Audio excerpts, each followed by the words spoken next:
सुनो, अगर तुम इस वक्त अपने मन को संभाल पाते, अपनी सोचों को रोक पाते, अपने गुस्से, अपने डर, अपनी बेचैनी को एक पल के लिए नियंत्रित कर पाते, तो मैं तुम्हें गारंटी देता हूं, तुम्हारी जिंदगी आज से ही बदल जाती।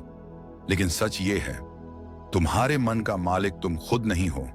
तुम्हारा मन तुम्हें घसीट कर ले जाता है, कहीं भी, कभी भी, और तुम मजबूर होकर उसके पीछे चलते हो। बुद्ध ने कहा था, जिसने अपने मन को जीत लिया, उसने दुनिया जीत ली। समझ रहे हो इसका मतलब? ये दुनिया जीतने का राज पैसा, शक्ति या ताकत नहीं, मन का काबू है। पर मैं तुमसे एक सवाल पूछता हूं, क्या तुम इस वीडियो को पूरा देख पाओगे? या फिर बीच में तुम्हारा मन बोलेगा, बस छोड़ो, बाद में देखेंगे? अगर तुम्हारा मन ये बोले, तो समझ जाओ, तुम अभी अपने मन के गुलाम हो। इसलिए मैं तुमसे चुनौती करता हूं, इस वीडियो को पूरा देखो, बिना स्किप किए, क्योंकि मैं जो तुम्हें बताने वाला हूं, उसके लिए मैंने दिन रात मेहनत की है। हर एक शब्द सोच समझ कर लिखा है, ताकि तुम अपने मन को पहचानो और उसका असली मालिक बन पाओ। देखो, मुझे पता है YouTube पर तुम्हारे पास 1000 वीडियो हैं देखने के लिए, पर मुझे यह भी पता है कि अगर तुम ये वीडियो पूरा देखोगे, तो तुम्हारी जिंदगी में एक ऐसा पल आएगा जो तुम कभी नहीं भूलोगे। और हां, अगर तुम्हें लगता है कि मैं जो कह रहा हूं तुम्हारे दिल को छू रहा है, तो अभी लाइक कर दो। क्यों? क्योंकि तुम्हारा एक लाइक मुझे यह बताता है कि तुम सिर्फ सुन नहीं रहे, तुम बदलने के लिए तैयार हो। सब्सक्राइब करो, ताकि जब मैं अगली बार तुम्हारे लिए एक और जिंदगी बदलने वाली बात लेकर आऊं, तो तुम उसे मिस ना करो। और कमेंट में लिखो, मन मेरा है, मैं इसका मालिक हूं। क्योंकि ये लिखने से तुम अपने मन को पहला संकेत दोगे कि तुम अब गुलामी नहीं करोगे। अब तुम सोच रहे होगे, ठीक है, मन पर काबू कैसे पाए?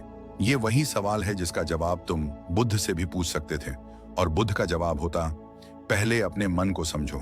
आज का ये सफर तुम्हें ले जाएगा बुद्ध के उन सबक तक जो सिर्फ किताबों में नहीं, जिंदगी के अनुभव में लिखे गए हैं।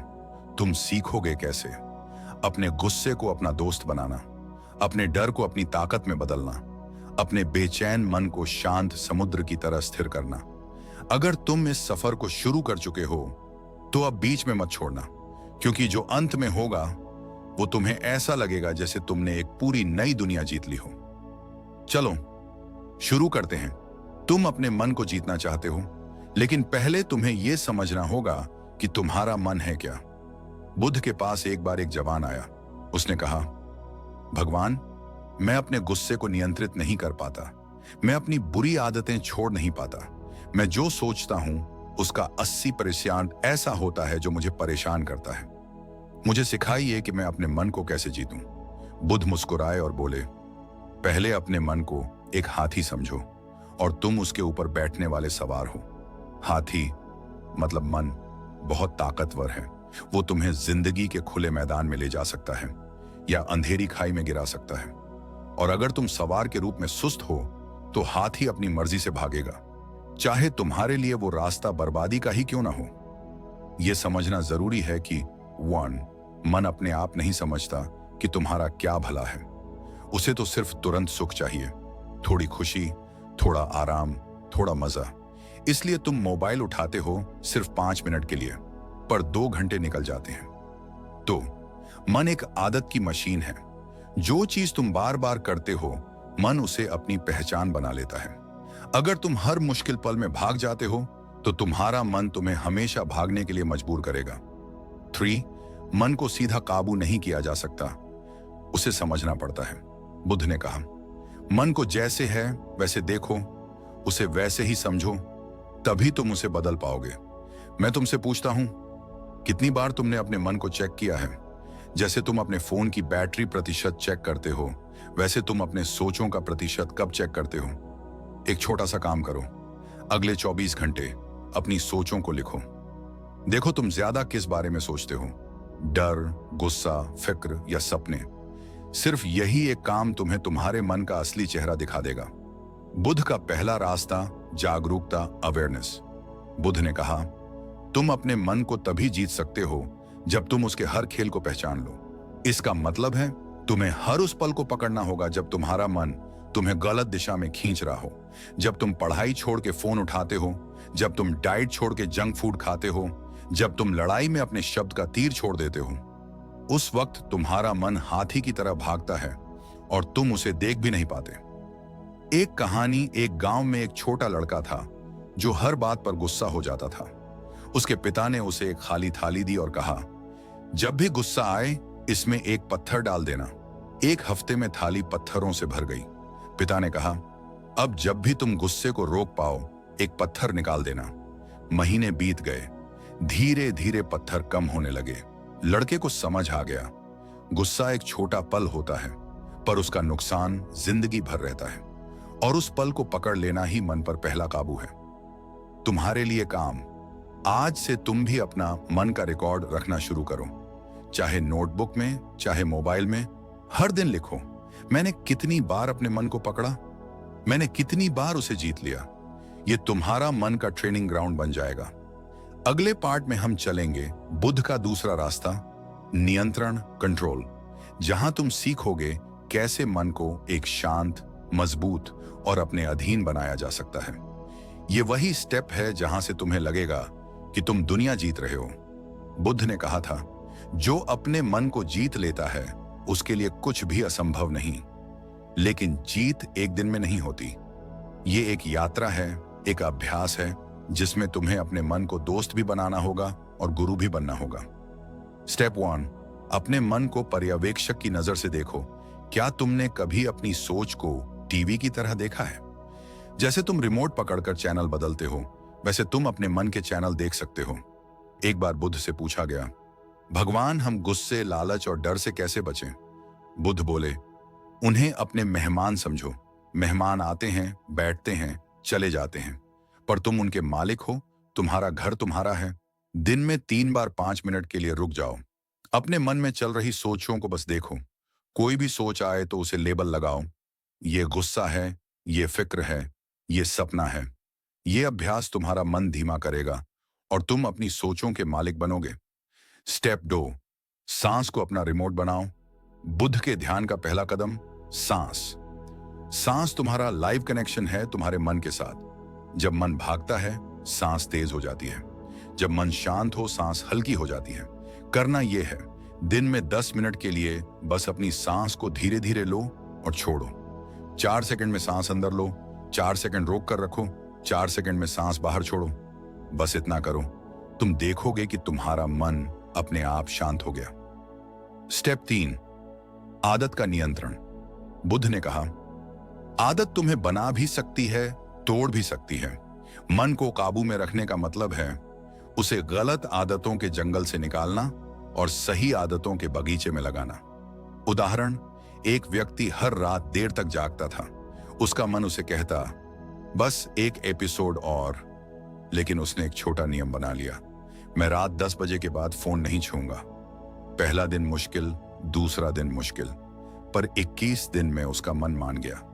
तुम्हारा काम, अपनी एक बुरी आदत लिस्ट करो जो तुम्हें कमजोर बनाती है, उसकी जगह एक सही आदत। चरण 4, विचारों को छानने की कला। मन में हर दिन हजारों विचार आते हैं, सब पर विश्वास मत करो। बुद्ध ने कहा, हर सोच तुम्हारी नहीं होती। कुछ सोच बस हवा की तरह गुजर जाती है। कोई सोच आए तो अपने आप से पूछो, क्या यह सच है? अगर सच है तो पूछो, क्या यह मेरे लिए उपयोगी है? अगर दोनों का जवाब हां है, तभी उस पर ध्यान दो। यह फिल्टर तुम्हारे मन को बेकार के शोर से मुक्त करेगा। चरण 5, अपने मन को सेवा में लगाओ। बुद्ध के शिष्य हर दिन कुछ समय सेवा करते थे, क्योंकि जब तुम अपना मन दूसरों के भले में लगाते हो तो वो अपने छोटे छोटे स्वार्थ भूल जाता है। तुम भी ये करो, हर दिन किसी एक इंसान की बिना मतलब मदद करो। छोटी चीज, एक पानी का गिलास देना, एक मुस्कान देना, एक शब्द का सहारा देना, ये तुम्हारा मन हल्का करेगा और तुम समझोगे कि कंट्रोल का मतलब कभी कभी करुणा भी होता है। चरण 6, मन को चुनौती दो। मन हमेशा आसान रास्ता चाहता है, इसलिए उसे मुश्किल काम कराओ। सुबह 5 बजे उठना, एक हफ्ते बिना सोशल मीडिया, एक दिन बिना शिकायत किए, 30 दिन में एक नई स्किल सीखना बुद्ध कहते थे। मुश्किल रास्ते पर चलने वाला ही असली योद्धा है। अब तुम्हारे पास 6 ऐसे हथियार हैं जो तुम्हें अपने मन का असली मालिक बनाएंगे। लेकिन ये तो बस शुरुआत है। अगला हिस्सा तुम्हें दिखाएगा कि बुद्ध ने अपने जीवन में कैसे अपने मन को काबू में रखा और कैसे तुम भी उसी रास्ते पर चल सकते हो। बुद्ध के जीवन से सीख। बुद्ध के जीवन में एक पल ऐसा आया जब उनका मन उनके खिलाफ हो गया। वो राजकुमार सिद्धार्थ थे। ऐश ओ आराम, सुंदर महल, रत्न जटित सिंहासन, सब कुछ था। मन कह रहा था यही जिंदगी है, इसी का आनंद लो। लेकिन एक दिन उन्होंने देखा एक वृद्ध व्यक्ति, एक बीमार व्यक्ति और एक मृत शरीर। उनका मन हिल गया। वो पल उनके मन के लिए तूफान था और उस तूफान में भी उन्होंने एक फैसला किया। मन की सुख सुविधा छोड़कर सच की तलाश करूंगा। सबसे पहला युद्ध। लालच से मुक्ति राजमहल छोड़ना आसान नहीं था। मन बार बार याद दिलाता था, ये आराम तुम छोड़ रहे हो, ये सुख तुम खोना चाहते हो। पर बुद्ध ने अपने मन से कहा, सुख का असली रूप झूठ है, मैं सच का सुख ढूंढूंगा। ये तुम्हारे लिए सबक है। जब तुम अपने कंफर्ट जोन से बाहर निकलते हो तो तुम्हारा मन तुम्हें रोकेगा, क्योंकि उसे आदत है पुराने आराम की। लेकिन बदलाव तभी आता है जब तुम उसकी सुनना छोड़ देते हो। दूसरा युद्ध। दुख के सामने शांति। जंगल में तपस्या के दिनों में बुद्ध का शरीर कमजोर हो गया। भूख, सर्दी, गर्मी सब सहना पड़ा। मन कहता था बस अब वापस चलो। लेकिन बुद्ध ने मन को समझाया, दुख से भागोगे तो दुख हमेशा तुम्हारा पीछा करेगा। एक रात घाट पर बैठकर उन्होंने अपने मन से कहा, मैं तब तक नहीं उठूंगा जब तक सच न मिल जाए। यही था उनका मन पर पूरा नियंत्रण का पल। तीसरा युद्ध। मृत्यु का डर। बोधि वृक्ष के नीचे ध्यान में बैठे हुए बुद्ध ने अपने मन में भय का तूफान महसूस किया। मन कहता था, याद रख, अगर तुमने सच जाना तो पुराना सिद्धार्थ मर जाएगा। बुद्ध ने जवाब दिया, मरने दो, क्योंकि जो मर रहा है वो मैं नहीं, वो तो सिर्फ न पुरानी सोच है। और वही था उनका बोध, ज्ञान प्राप्ति का क्षण। तुम्हारे लिए आखिरी पाठ एक, मन को हमेशा चुनौती दो। मुश्किल काम चुनो, क्योंकि आसान रास्ते पर हर कोई चलता है। दुख से भागो मत, उसे समझो, उसे सहकर उसे पार हो जाओ। 3, अपने पुराने आप को मरने दो। बदलाव तब आता है जब तुम पुरानी आदतों को दफन कर देते हो। मैं तुमसे कहता हूं, अगर तुम अपने मन को काबू कर लोगे तो तुम्हें कोई नहीं हरा सकता, कोई नहीं तुम्हें रोक सकता, कोई नहीं तुम्हारा हक छीन सकता। तुम्हारी दुनिया तुम्हारे हाथों में होगी। देखो, मैंने ये वीडियो लिखने में सिर्फ शब्द नहीं, अपना दिल डाला है। दिन रात की मेहनत से हर लाइन ऐसी बनाई है जो तुम्हारे दिल में आग लगा दे। अगर तुम यहां तक सुन चुके हो तो तुम अलग हो। तुम वही हो जो अपने मन को जीत सकते हो। तो एक काम करो, अभी कमेंट में लिखो, मन मेरा है, मालिक मैं हूं। लाइक करो ताकि मुझे पता चले तुमने ये यात्रा पूरी की, और सब्सक्राइब करो क्योंकि अगला सवार और भी गहरा होने वाला है।